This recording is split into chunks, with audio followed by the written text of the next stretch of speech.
என்னடா சுப்பு, எப்போ கலையா இருக்கிற உன் முகம் இப்போ வாடி போன இலையாட்டம் இருக்கு. என்ன விஷயம்? பாட்டி, படிக்கிறதுக்கு நிறைய இருக்கு, ஆனா என்னால கான்சென்ட்ரேட்டே பண்ண முடியல.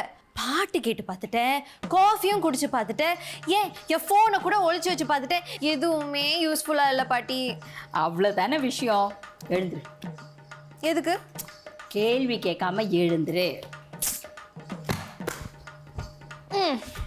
10 தோப்பு கரணம் போடு. தோப்பு கரணமா? எதுக்கு? தோப்பு கரணம் தான் போடு. முடியாது, தோப்பு கரணம்லாம் போட முடியாது. நான் என்ன தப்பு செஞ்சேன்? தப்பு செஞ்சவங்க தான் தோப்பு கரணம் போடணும்னு யார் உனக்கு சொன்னது? தான் தமிழ் படத்துல எல்லாம் பார்த்துருக்கோம்ல, கிளாஸ்ல கவனிக்காத ஸ்டூடெண்ட்ஸை தான் தோப்பு கரணம் போட வைப்பாங்க. அப்ப அது பனிஷ்மெண்ட் தானே? அப்படி இல்லை சுப்பு, அதுக்கு காரணம் இருக்கு. இந்த 2 விரல்களால் இப்படி பிடிக்கும்போது வாய், மூக்கு, காதுக்கு போகிற நரம்புகள் ஓப்பன் ஆகும். இதெல்லாம் அக்யூப்ரெஷர் பாயிண்ட்ஸ்.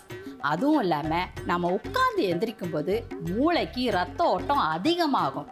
வகுப்பில் சரியாக கவனிக்காத மாணவன் தானே பாடத்தை ஒழுங்காக செய்ய மாட்டான். இந்த தோப்பு கரணம் போடும்போது அவனுக்கு என்ன ஆகும்? ஷேம் பப்பி ஷேம் ஆகும். ஐயோ சுப்பு, அவனுக்கு கான்சன்ட்ரேஷன் அதிகமாகும். அதனால தோப்பு கரணம் போடுறது பனிஷ்மெண்ட்டே கிடையாது. தோப்பு கரணம் ஒரு சூப்பர் யோகா எக்ஸசைஸ்னு வெள்ளைக்காரன் கண்டுபிடிக்கல, ஆயம்தான். ஆயம்னா நம்ம முன்னோர்கள்னு சொல்ல வந்தேன். பாட்டி, தோப்பு கரணம் போடுறதால இவ்வளோ நல்ல விஷயங்கள் இருக்குன்னு என்னால் நம்பவே முடியல. அது மட்டும் இல்லை, உடம்பு சம்மந்தமான எத்தனையோ விஷயங்களை எங்கள் அப்பா தான் அப்போவே சொல்லியிருக்காங்க. இந்த கன்னத்தில் கை வைக்கிறது, கால் மேலே கால் போடுறது, இதெல்லாம் ஏன் செய்யக்கூடாதுன்னு தெரியுமா? தெரியாது, அதை நீங்களே சொல்ல வேண்டியது. மாட்டேனே, சொல்ல மாட்டேனே.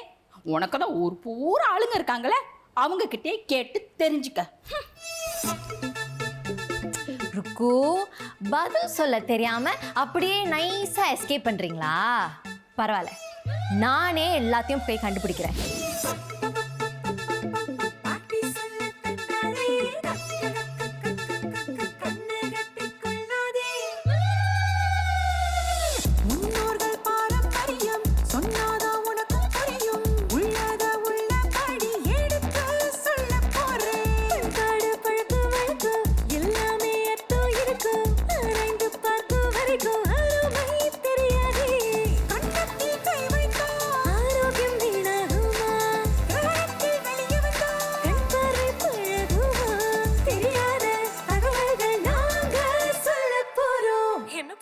என்ன சொல்ல போறீங்க?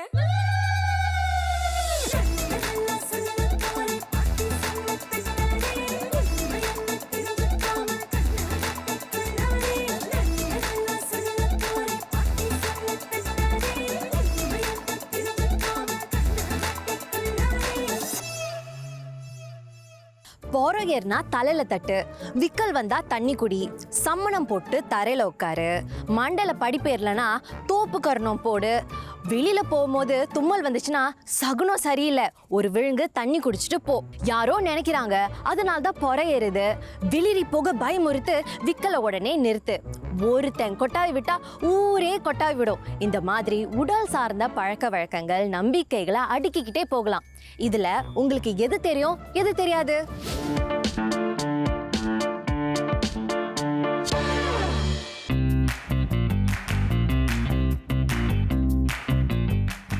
தோப்பு கரணம் தெரியாதுங்க.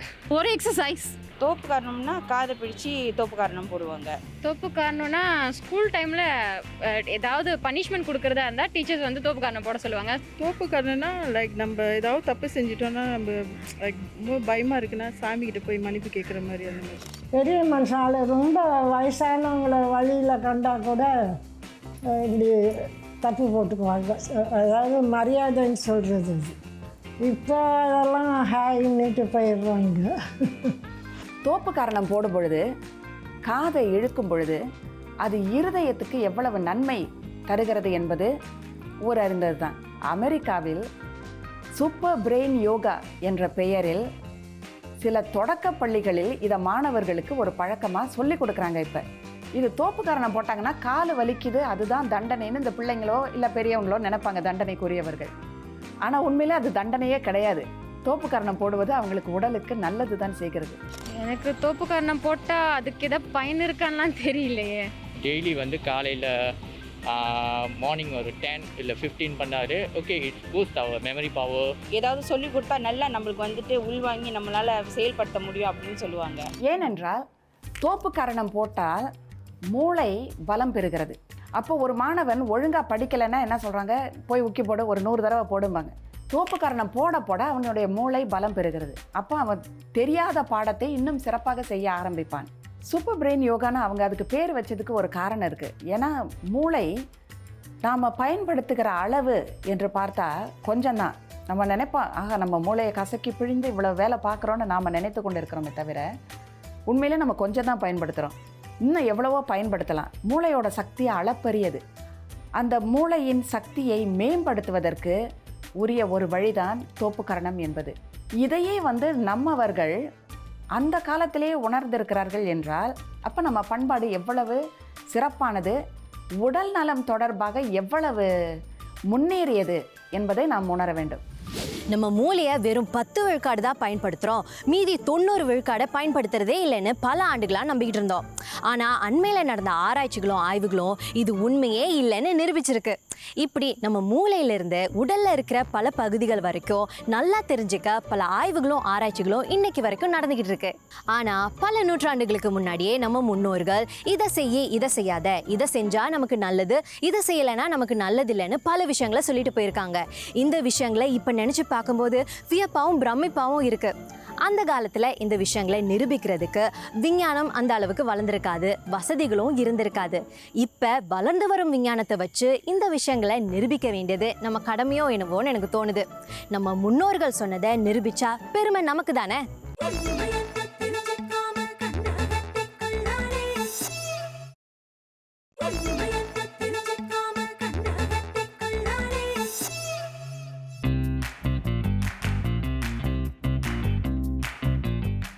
விக்கல் வந்ததுன்னா என்னை பொறுத்த வரைக்கும் மூச்சு ஒரு 6, 7, 10 செகண்ட்ஸ் வரைக்கும் ஹோல்ட் பண்ணிட்டு பார்க்கணும். தெரியலங்க, நான் நினைக்கிறேன் தண்ணி குடிக்கணும்னு தான். இது நான் படத்தில் பார்த்துருக்கேன். விக்கல் வந்துச்சுன்னா பயமுறுத்துனா விக்கல் நின்றும் அப்படின்னு சொல்லியிருக்காங்க. சயின்டிஃபிக்காக என்ன நடக்குதுன்னு எனக்கு மறந்துட்டேன், படிச்சிருக்கேன் ஆனால் மறந்துட்டேன். பயம் பொறுத்து பெட்டர். தண்ணி குடிச்சா தண்ணி குடிச்சிட்டே இருக்கணும், சாப்பிட முடியாது. பயம் பொறுத்துனா டக்குனு ஷாக்கில் அப்படி நின்றும். பயம் கொடுத்தா ஹார்ட் ஸ்டாப் பண்ணிடும், அப்புறம் ஆம்புலன்ஸ் கூப்பிடணும், அது கஷ்டம். தண்ணி குடித்தா better. Both also can, but எது வந்து தண்ணி இல்லைனாக்கா ஐடியாவேலாம் இது பண்ணி ஆகும். விக்கல் வந்தால் நம்ம தண்ணி குடிப்போம். அதே நான் ஸ்டாப்பாக வந்துக்கிட்டே இருந்துச்சுன்னா நம்ம மருத்துவர் பார்க்குறது ஒரு அறிகுறி. அது உண்மையிலேயே எதனால விக்கல் வருது? விக்கல் வந்தா ஒரு பக்கம் தண்ணி குடின்னு சொல்றாங்க, இன்னொரு பக்கம் விக்கல் வந்தா பயமுறுத்து, விக்கல் உடனே நின்னுறோன்னு சொல்றாங்க. கொட்டாவி எதனால வருது? தூக்கம் வரனால வருது. அப்ப நான் கொட்டாவி விட்டா பக்கத்துல உள்ளவங்களும் ஏன் கொட்டாவி விடுறாங்க? இந்த மாதிரி உடல் சார்ந்த நம்பிக்கைகளுக்கு பல வருஷமா பல கேள்விகள் கேட்டுக்கிட்டு தான் இருக்கோம். ஆனா பதில் சொல்லதான் யாருமே இல்லை.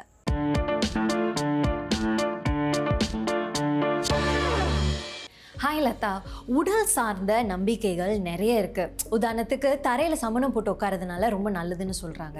ஆனால் அந்த காலத்துலலாம் நாற்காலி இருந்திருக்காது, எல்லாரும் தரையில் உட்காந்தாங்க. இப்போ நமக்கு எதுக்கு அது? அதான் நாற்காலிலாம் இருக்கே. கீழே தரையில் உட்காரதே ஒரு ஆசனம் தான்.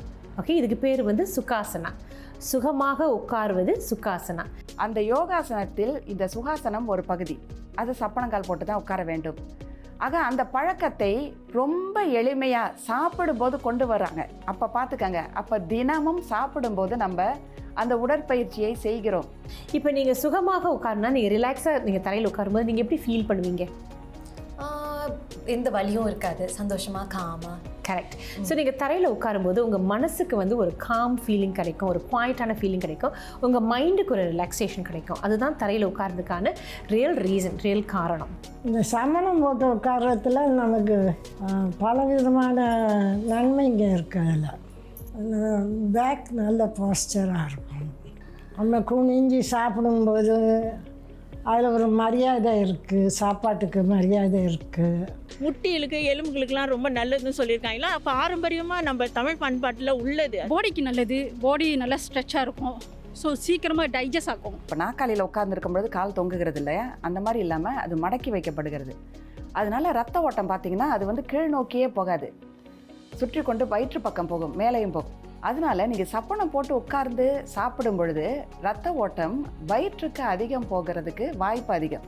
இப்போ வயிற்றுக்கு அதிகம் போனால் என்னாகும்? ஜீரணத்துக்கு உதவுது. நம்ம உண்கிற உணவு நல்ல விதமாக செரிப்பதற்கு சப்பனம் போட்டு அமர்ந்து சாப்பிடுவது மிகவும் உதவுகிறது. அதே சமயம் நீங்கள் தரையில் உட்காரும்போது ஒரு கால் மேலே போட்டு உட்கார்ந்தாலும் சரி, நீங்கள் பத்மாசனா போட்டு உட்கார்ந்தாலும் சரி, உங்கள் முதுகெலும்பு ஆட்டோமேட்டிக்காக நேராக வந்துடும். ஸோ நீங்கள் நேராக உட்காரும்போது உங்கள் நெஞ்சை நிமிர்த்தி நீங்கள் உட்காரும்போது உங்கள் லங்ஸ் எக்ஸ்பெண்ட் பண்ணுது. உங்கள் ப்ரீதிங்க்கு, மூச்சு விடுறதுக்கு இது ரொம்ப யூஸ்ஃபுல்லாக இருக்கும். தரையில் உட்கார்ந்து சாப்பிட்டு பார்த்தால் தெரியும், விரைவாக செரிப்பதை உணரலாம். நல்ல விதமாக ஜீரணமாக்கும் உணவு. இதனால தான் நம்ம முன்னோர்கள் அந்த வழக்கத்தை கொண்டு வந்திருக்கிறார்கள். லதா, வெளியே போகும்போது தும்மல் வந்துச்சுன்னா சகுனம் சரியில்லைன்னு சொல்கிறாங்க. நம்ம ஒரு கப் தண்ணி குடிச்சிட்டு தான் போகணும் அப்படின்னு சொல்கிறாங்க. அதுக்கு என்ன காரணம்? இப்போ மாதிரி அந்த காலத்தில் வந்து வெளியே போகும்போது கார் வசதி அதெல்லாம் இல்லை. அவங்க போகிறது வந்து மாட்டு வண்டிலேயோ இல்லை குதிரை வண்டிலேயோ போகிற தூரம் அதிகமாக இருக்கும். அங்கே போயிட்டு வரதுக்கு சில வாரங்கள் எடுக்கும், சில மாதங்கள் கூட இருக்கும். இப்போ நீங்கள் போகும்போது தும்முனீங்கன்னா, தும்மல்னா ரீசன், மோஸ்ட் காமன் ரீசன் வந்து உங்களுக்கு ஒரு ஃப்ளூ வரப்போகுது, சளி காய்ச்சல் ஏதாவது வரும். அதனால் கொஞ்சம் நேரம் இருங்க, உங்கள் உடம்பு சரியாக இருக்கா பார்க்கலான்னு அந்த ஒரு காரணத்துக்கு தான் உட்கார சொல்கிறாங்க.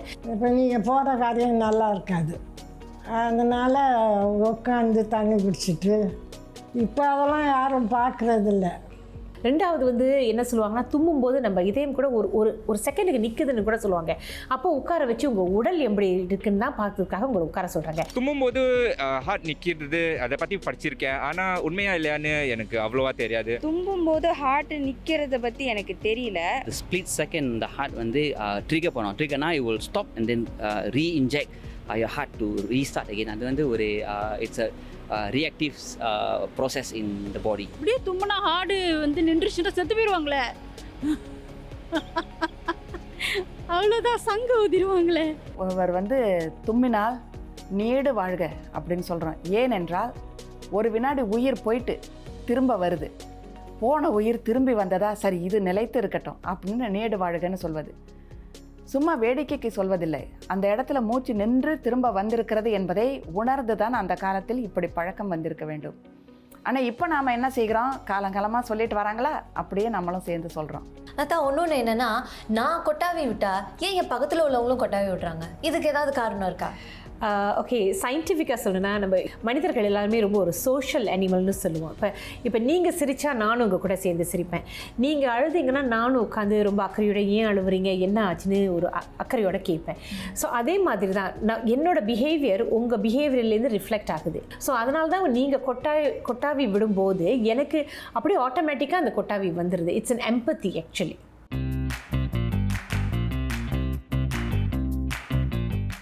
ஒருவேளை நம்மளுக்கு அலுப்பாக இருக்கிறனால நம்மளுக்கு கொட்டாவி வரலாம். கொட்டாவி வந்து lack of oxygen to the brain. தூக்கம் தான் கொட்டாவி விடுறோம், அப்படியா? தூக்கம் தான் கொட்டாவி விடுறோம். நம்மளே வற்புறுத்தி சில வேலைகள் செய்யும் பொழுது நம்மளுக்கு டயர்டாக இருக்கும்போது நம்ம கொட்டாவி விடுறதுக்கு வாய்ப்பு இருக்கும். கொட்டாய் எதுனால வரனா எனக்கு தெரியாதுங்க. It's a sign of we need our body need the rest. காலையிலேருந்து நான் ஸ்டாப்பாக வேலை செஞ்சுட்டு வர்றதுக்கு அந்த அழைப்புனால அந்த கொட்டாவி வரும். உண்மையான விஷயம் வந்து உடலுக்கு ஆக்சிஜன் பத்தல. கொட்டாய் நீங்கள் விடுறீங்க, அதை பார்த்த உடனே எனக்கும் அந்த மாதிரி இருக்குது. அது கண்டிப்பாக நடக்கும். அது எதனாலன்னு எனக்கு தெரியாது. அதுவும் நீங்கள் பார்த்தீங்கன்னா, எனக்கு தெரிந்தவர்கள் கொட்டாய் விடும்போது எனக்கு ஆட்டோமேட்டிக்காக கொட்டாய் வரும். தெரியாதவர்கள் கொட்டாய் விடும்போது வராது. நம்ம மைண்ட் அப்படி தான் ரிலேட் பண்ணும், கனெக்டடாக இருக்கும். எனக்கு தெரிந்தவர்கள் கூட எனக்கு அதிக எம்பத்தி, ஒரு கனெக்ஷன் இருக்கிறதுனால அதே அவங்க செய்கிறதையும் நானும் ஆட்டோமேட்டிக்காக உணராமே நானும் அப்படியே கண்டினியூ பண்ணிவிடுவேன். இந்த மாதிரி இன்னும் நிறைய நம்பிக்கைகள் சொல்லிக்கிட்டே போகலாம். கருப்பு போடக்கூடாதுன்னு சொல்கிறாங்க, வீட்டுக்கு வந்தால் கால் கழுவிட்டு தான் வரணும் அப்படின்னு சொல்கிறாங்க. இதெல்லாம் வெறும் நம்பிக்கைகள் தானா, இல்லை ஏதாவது முக்கியமான காரணம் இருக்கா? ஓகே, நீங்கள் சொல்கிறீங்க கருப்பு போடக்கூடாது, வீட்டுக்கு வரும்போது கால் கழுவிட்டு வரும். ஏன் கால் கழுவிட்டு வரணும்? நம்ம வெளியே போகும்போது பல விஷயங்கள் எல்லாம் வந்து நம்ம மிதிப்போம், அதில் கிருமிகள் இருக்கும். இந்த கிருமிகள் எல்லாம் நம்ம வீட்டுக்குள்ளே வரக்கூடாது. அதனால தான் கை காலை கழுவிட்டு வாங்க. இந்த சுத்தம்ங்கிறது நம்ம மைண்டை வந்து ரொம்ப அஃபெக்ட் பண்ணணும். நம்ம மைண்டுக்கு வந்து ரொம்ப ஒரு அமைதியை கொடுக்கும், ஒரு காம்னஸ் கொடுக்கும். தண்ணி ஊற்றி கை காலை கழுவுவது, தலையில் தண்ணி தெளிப்பது, இதெல்லாம் வந்து தூய்மைக்கு மட்டுமல்ல, அதையும் தாண்டி இன்னொரு காரணம் இருக்கிறது. நாம் மனிதர்கள் எல்லாருமே மின்காந்த சக்தி படைத்தவர்கள். நம்ம கை வந்து இப்படி இருக்குல்ல, இது இப்படி வைக்கும் பொழுது மின்காந்த சக்தி அலைகள் கையில் 10 விரலில் வந்து ஒன்றாக சேருகிறது. அது ஒன்றாக சேரும் பொழுது நமக்கு வந்து உடல் பலம் பெறுகிறது, மனமும் பலம் பெறுகிறது. பத்தாவதுக்கு நம்ம ஒளி உடலும் சக்தி பெறுகிறது. இந்த காரணம் இருக்குது. ரெண்டாவது ஏன் கருப்பு போடக்கூடாதுன்னா, நீங்கள் கலர் ஸ்பெக்ட்ரமில் பார்த்தீங்கன்னா வெள்ளைன்னு சொல்லும்போது வெள்ளை வந்து ரிஃப்ளெக்ட் பண்ணும். கருப்புங்கிறது அது நம்ம சுற்றி இருக்கிற அந்த எனர்ஜியை வந்து உள்ளுக்கு கொண்டு வரும். இப்போ உள்ள அறிவியலோடு யோசித்து பார்க்கும்போது கருப்பு நிறம் பலவற்றை ஈர்க்கிறது. நல்லதும் இருக்குது, கெட்டதையும் இருக்குது. அது நமக்கு பொருத்தமாக படவில்லை. ஸோ ஒரு சாவு வீட்டுக்கு போகும்போது நமக்கு வந்து அந்த எனர்ஜியை வந்து உள்ளுக்கு கொண்டு வர தேவையில்லை. ஓகே, நிறைய பேர் தெரியாமல் கருப்பு போட்டுட்டு போகிறாங்க. நம்ம தெரியாமலே நம்ம பழக்கத்தில் வச்சுருக்க இவ்வளோ விஷயங்கள் நம்ம மைண்டை வந்து ரொம்ப சட்டல் லெவலில் வந்து அஃபெக்ட் பண்ணும். இப்போ நீங்கள் மேல் விவரம் வேண்டுமென்றால் கலர் தெரப்பி என்று வைத்திருக்கிறார்கள். வண்ணங்களை வைத்து சிகிச்சை செய்யும் முறை. அதை நீங்கள் ஆராய்ந்து பார்த்தால் உங்களுக்கு தெரியும் ஏன் அப்படி சொன்னார்கள் என்று. நம்ம தெரிஞ்சுட்டு செய்யும்போது இந்த பழக்க வழக்கங்களை நம்மளோட நன்மைக்கு நம்ம யூஸ் பண்ண முடியும். இன்னும் நல்ல ப்ரொடக்டிவாக இருக்கிறதுக்கு இதை நம்ம யூஸ் பண்ண முடியும். அப்போ லதா, நம்மளோட ஒவ்வொரு பழக்க வழக்கத்துக்கும் இவ்வளோ அறிவியல் இருக்கா? நிச்சயமாக. நம்மளுடைய முன்னோர்கள் நமக்கு வச்சுட்டு போன எல்லா பழக்க வழக்கத்துக்கும் அடிப்படையே அறிவியல் தான். ஆனால் அந்த அறிவியலே தெரியாமல் ரொம்ப எளிமையான வாழ்க்கை முறையாகவே அதை கொண்டு வந்துட்டாங்க. தமிழர் பண்பாட்டில் எதுவுமே வந்து மூட நம்பிக்கை கிடையாது. நமக்கு தெரியாத நம்பிக்கை என்று வேணால் சொல்லலாம். ஏன்னா காலங்காலமாக வந்திருக்குது. கால ஓட்டத்தில் அதை பற்றிய விளக்கம் மறைந்து போயிருக்கும். குறிப்பாக நம்ம தலைமுறை யோசித்து பாருங்கள். இப்போ என்னுடைய பாட்டியோடு நான் இல்லை. என்னுடைய தாத்தா பாட்டி இந்தியாவில், நான் சிங்கப்பூரில். அப்போ எப்படி நான் அவங்களோட தொடர்பு கொள்ள முடியும்? இப்போ அவங்களுக்கு தெரிந்த உண்மைகள் எல்லாம் அவங்களோட போயிட்டது. இப்படி ஒரு தடை இருப்பதுனால பல உண்மைகள் நமக்கு தெரியல. ஆனால் நல்ல வேளையாக அறிவியல் இப்போ முன்னேறி இருக்கும் பொழுது அதோடு நம்ம பண்பாட்டு பழக்க வழக்கத்தை நம்மால் தொடர்பு படுத்தி கொள்ள முடிகிறது. அந்த அறிவியல் விஷயத்தை கூட தெரியாமல் அவ்வளவு எளிமைப்படுத்தி நம்ம முன்னோர்கள் நம்ம கொடுத்துருக்காங்க. இதை வந்து நம்ம சின்ன விஷயங்களாக இருந்தாலும் நம்ம டெய்லி கடைப்பிடிச்சிட்டே வந்தாலே நமக்கு அவ்வளோ பெரிய நன்மைகள் வரும்.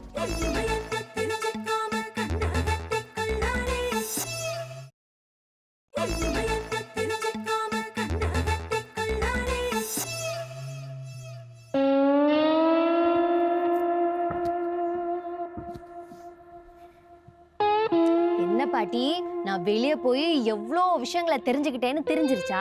அதான் கப்பலே கவுந்த மாதிரி உட்காந்துருக்கீங்களோ? என்ன இருந்தாலும் கன்னத்துல மட்டும் கை வச்சு உட்காந்துராதீங்க. இத என் அப்பத்தாவோட அப்பத்தா சொல்லியிருக்காங்க. புரிஞ்சுதா? அப்படிங்க அப்பா, எனக்கேவா? பாட்டி, உங்ககிட்ட ரொம்ப நாளா ஒரு கேள்வி கேட்கணும்னு இருந்தேன். கேட்கலாமா? ஊரெல்லாம் கேள்வி கேட்டது பத்தாதுன்னு இப்ப என்கிட்ட கேட்க போறியா? கேளு. அது எப்படி பாட்டி, நீங்க வயசாகியும்... ஸ்டாப் இட். என்ன நீ யாரை பார்த்து வயசானவன் சொன்ன? கொஞ்சம் முடி நரைச்சிருந்தா உடனே வயசானவன் சொல்லிடுறதா? I don't like it. போதும் போதும், காமெடி பண்ணதெல்லாம் போதும். என்ன கேள்வி கேட்க விடுறீங்களா? கேளு. அது எப்படி உங்க ஸ்கின் மட்டும் இவ்வளோ பளபளப்பா, சுருக்கமே இல்லாம இவ்வளோ யூத்ஃபுல்லா இருக்கு?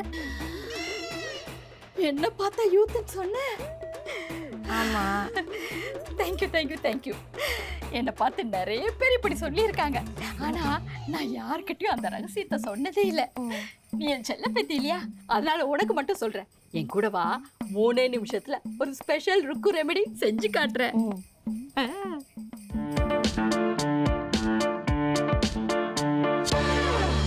சுப்பு, நமக்கு வயசு தெரியாம இருக்கணும்னா நம்ம தோல்ல ஈரத்தன்மை எப்பவும் இருக்கணும். வறண்டு போன தோல் தான் வயசை காட்டி கொடுத்துரும். அதுக்கு தான் நமக்கு கடுக்காய் தேவை. பாட்டி, ஒவ்வொரு நாளும் புதுசு புதுசாக ஏதாவது சொல்லிக்கிட்டே இருக்கீங்க. இந்த கடுக்காய்னா என்ன? கடுக்காய் பழசுதான் புள்ள. ஆனா நாம தான் நல்ல விஷயத்தெல்லாம் மறந்துகிட்டு இருக்கோமே. இந்த கடுக்காய் நம்ம தோல்ல ஈரத்தன்மையை அதிகரிக்கும். அப்ப பாட்டி, கடுக்காய் நம்ம ஸ்கின்னை மாய்ஸ்சரைஸ் பண்ணுதா? அது மட்டும் இல்ல, நம்ம தோலுக்கு பாடி கார்டை வேலைக்கும் சேர்க்குது. தோலுக்கு பாடி கார்டா? தோலுக்கு பாடி கார்டு யாரு? நம்ம கொலாஜன் தான். ஓ பாட்டி, கொலாஜன் யூவி ரேஸ் கிட்ட இருந்து நம்ம சருமத்தை பாதுகாக்குது.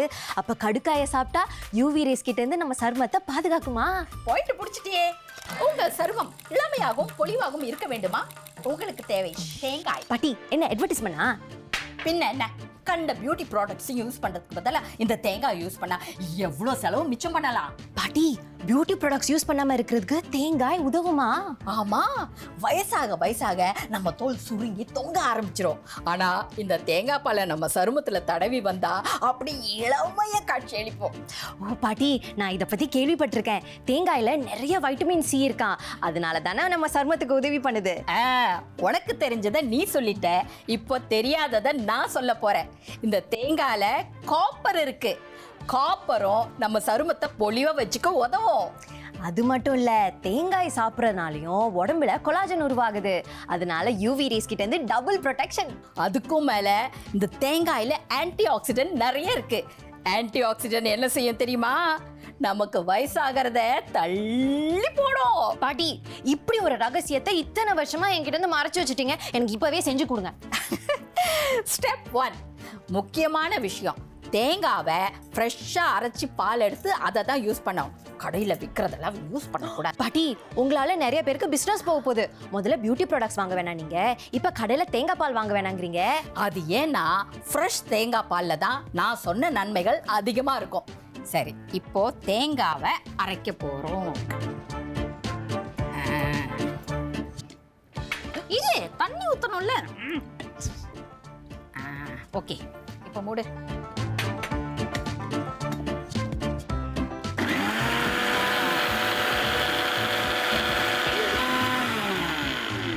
அரைஞ்சிடுச்சு.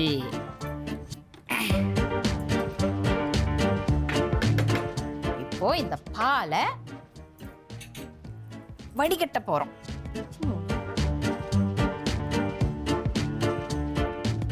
ஆஹா, எவ்வளோ திக்கா நல்லா வந்திருக்கு பார்த்தியா?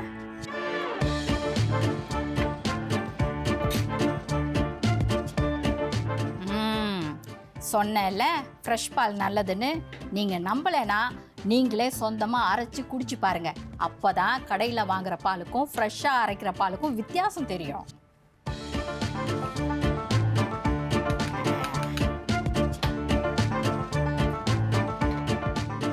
ஃப்ரெஷ்ஷான தேங்காய் பால் ரெடி. இப்போ இந்த பாடி கார்டை ஒரு ஸ்பூன் இவ்வளோ போட்டால் போதும். அதை கிளாஸில் போடுறோம். அதுக்கு மேலே நம்ம தேங்காய் பாலை ஊற்றுறோம். ஆஹா, ஒரு முக்கியமான விஷயம், இந்த பாலை ராத்திரி நேரத்தில் தான் குடிக்கணும். அப்போதான் நம்ம பவுல் சிஸ்டத்தை கிளியர் பண்ணோம். இப்போ நம்ம சரும காவலன் பால் தயார்.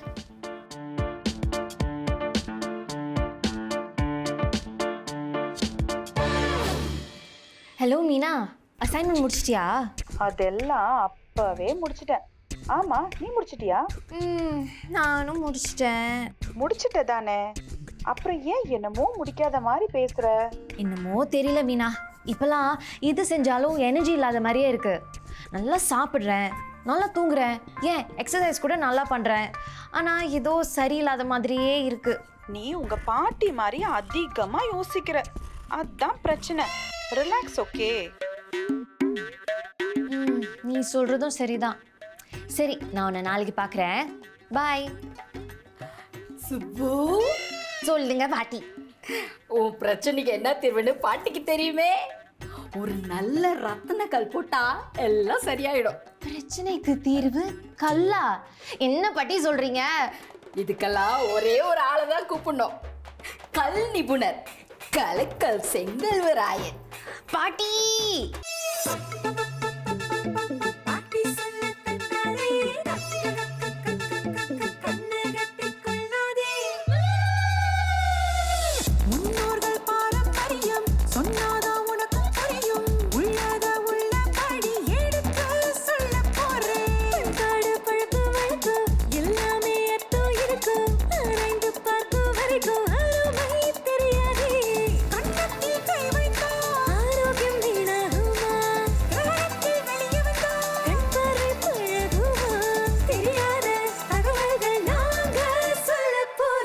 என்ன பாட்டி, என்ன சொல்ல போறீங்க?